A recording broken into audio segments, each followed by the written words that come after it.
Hi friends, तो इस lecture में हम हमारा method of separation of variable जो कि application of partial differential equation का टॉपिक है, उसका हम लोग थर्ड क्वेश्चन सॉल्व करने वाले हैं। ठीक है, बेसिक अंडरस्टैंडिंग।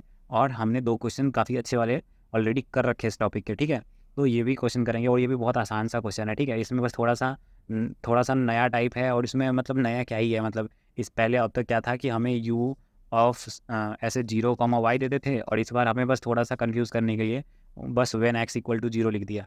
तो उनको लगा कि भाई हम लोग तो डर जाएंगे, हमें तो समझ में नहीं आएगा, लेकिन उनको क्या पता हम कितने इंटेलिजेंट हैं। तो देखो, तो u comma X comma Y जैसे हो, क्योंकि यहाँ पे हमें क्वेश्चन के अंदर x और y दिख रहा है ना, तो obviously u comma X function of u X comma Y होगा। ठीक है, जिसमें हमें x का वैल्यू 0 दे ही रखा है। ठीक है, तो x का वैल्यू 0 दे दिया, और हमें इक्वेशन ये रहा जिसमें हमें x दिख नहीं रहा है, हमें y दिख रहा है। तो ठीक है ना, तो इस तरह से हम लोग इसको सोच के सॉल्व कर सकते हैं। ठीक है, तो चलो शुरू करते हैं इस क्वेश्चन को। तो हमें दिया हुआ है given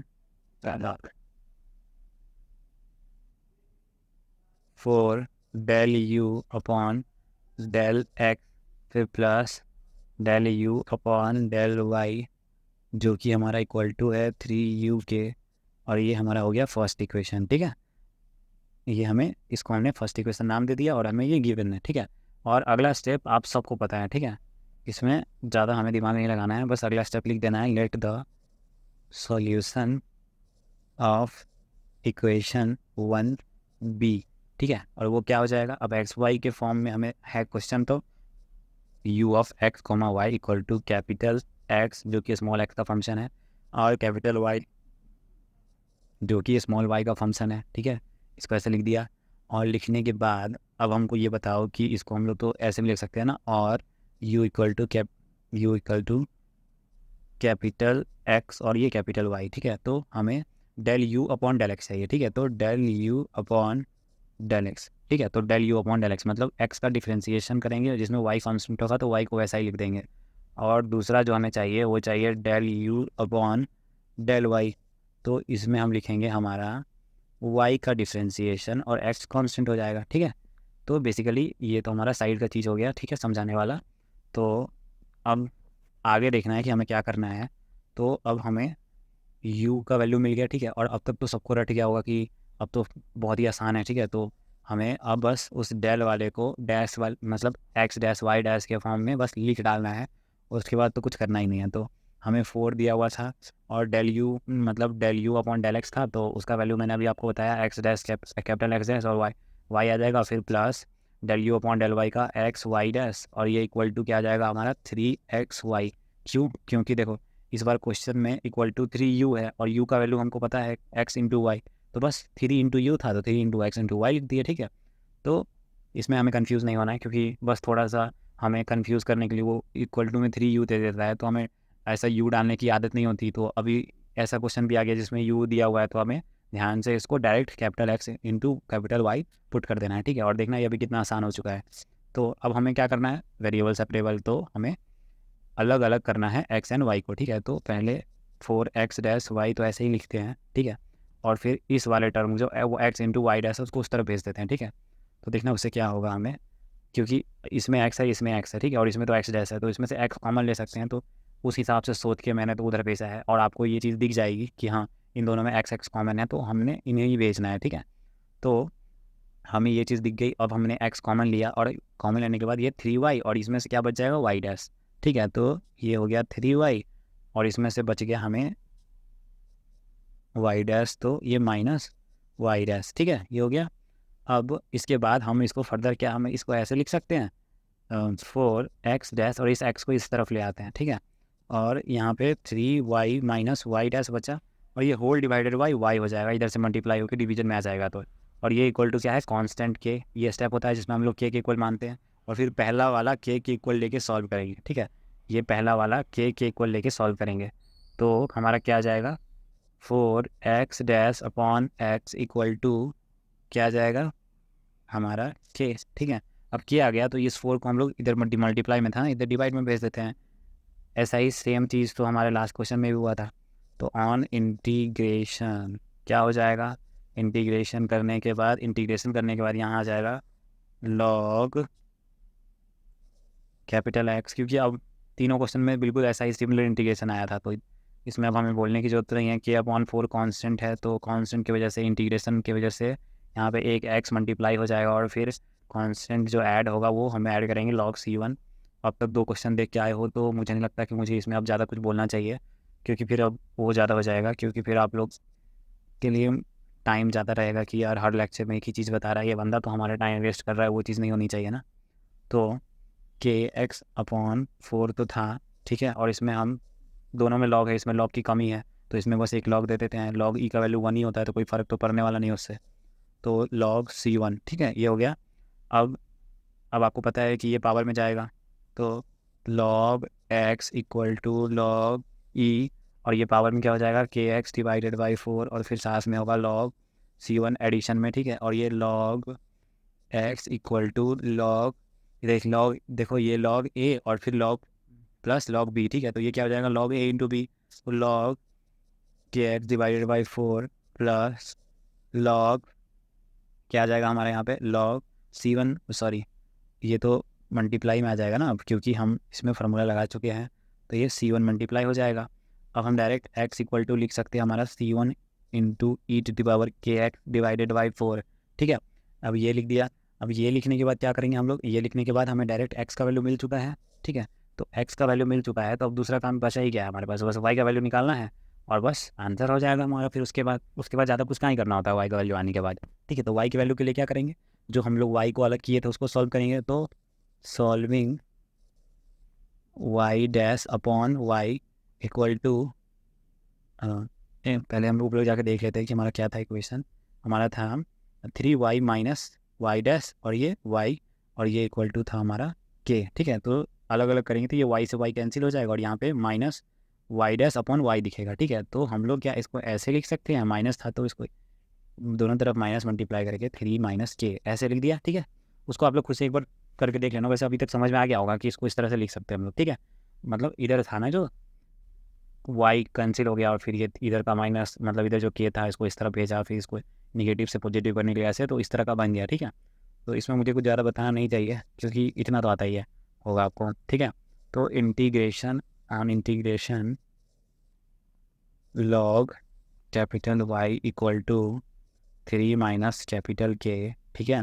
तो जो कि हमारा क्या हो जाएगा, y से मल्टीप्लाई हो जाएगा, क्योंकि कांस्टेंट का इंटीग्रेशन में एक एक्स्ट्रा वेरिएबल मल्टीप्लाई हो जाता है, और log c2 हम यहाँ पे कांस्टेंट मान लिए, ठीक है।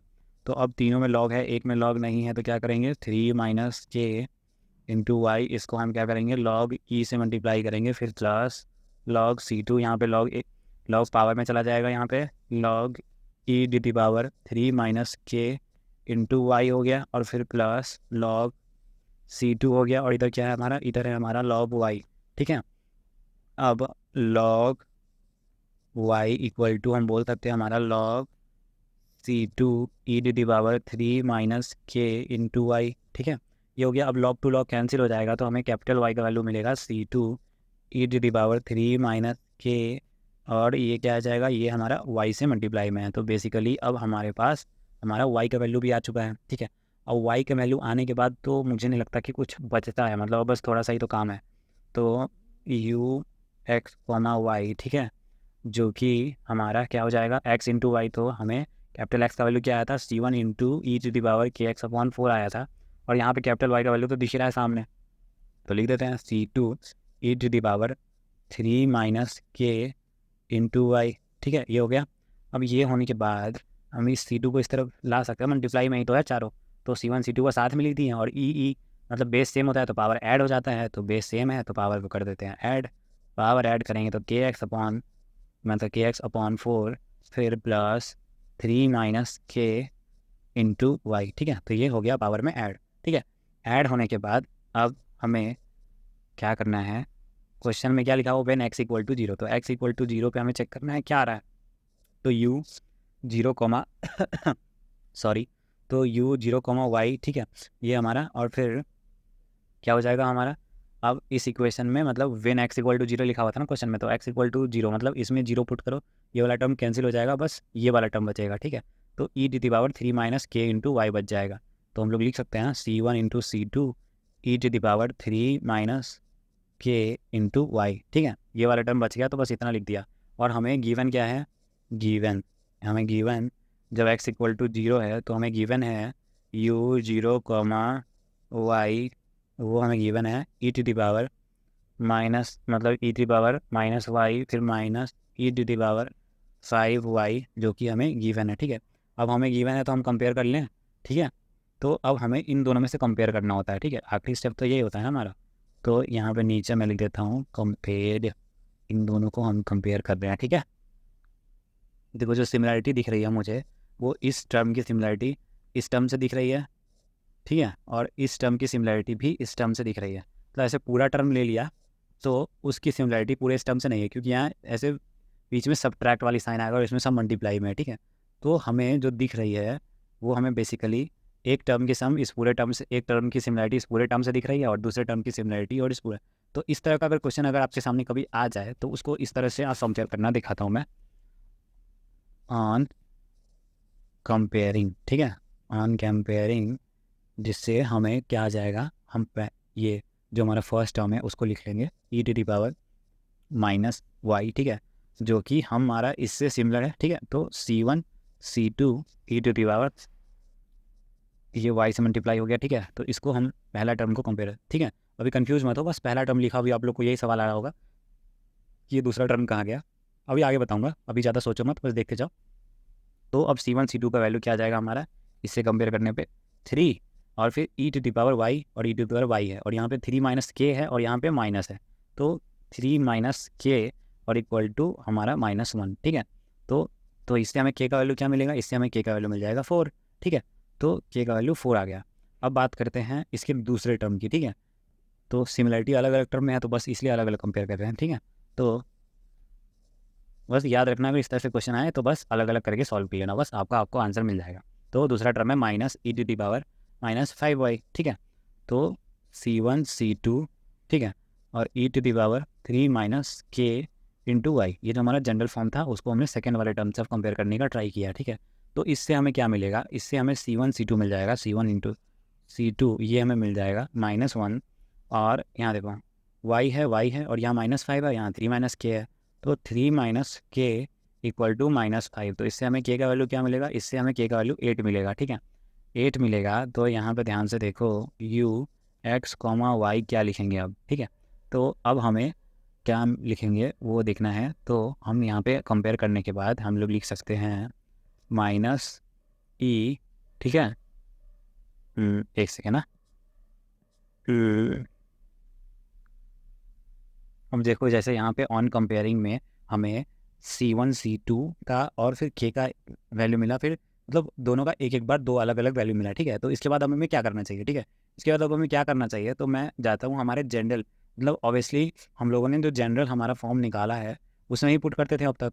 तो अभी अभी तो हमारे पास क्या सीन हो गया है कि अब तो हमारे पास दो दो है, मतलब C1 C2 का एक वैल्यू तो है और फिर दूसरा वैल्यू भी है, और के का भी एक वैल्यू तो है और फिर दूसरा वैल्यू भी है। ठीक है, तो एक काम करते हैं, पहले इसमें पहला वैल्यू डालते हैं फिर दूसरे की बाद में बात करेंगे। तो पहले पहला वैल्यू डालते हैं, तो फर्स्ट के लिए मैं यहाँ पे लिखता हूँ। ठीक है, तो जब आप 3 और फिर के का वैल्यू 4 डालोगे इस इक्वेशन में, ठीक है, तो देखो 3 हम इसका जगह पे 3 डाल देते हैं C1 C2 के जगह पे, और के का वैल्यू 4 डालते हैं तो 4 to 4 कैंसिल हो गया, यहाँ x बचा, और के का वैल्यू 4 डालते हैं यहाँ पे -y बच जाएगा। ठीक है, तो x माइनस वाई, तो 3 into E to the power हमें x माइनस वाई मिल जाएगा। तो फर्स्ट कंपेरिजन के लिए जो हमें मिला x कॉमा वाई, वो हमें मिला e to the power x minus y, 3 into x minus Y.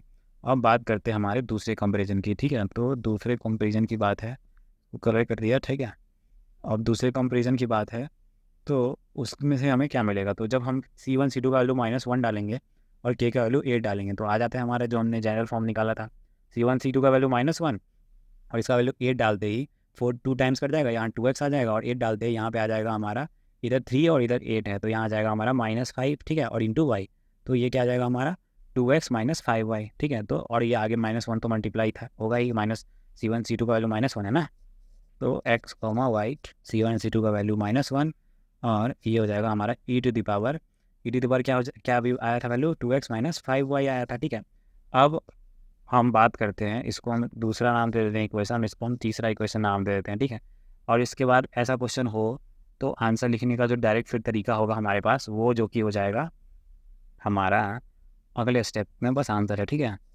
From 2 and 3, ठीक है। तो इन दोनों को हम क्या करते हैं, ऐड कर देते हैं। तो U X comma Y equal to 3 e⁻x-y और फिर माइनस e⁻2x-5y, ठीक है।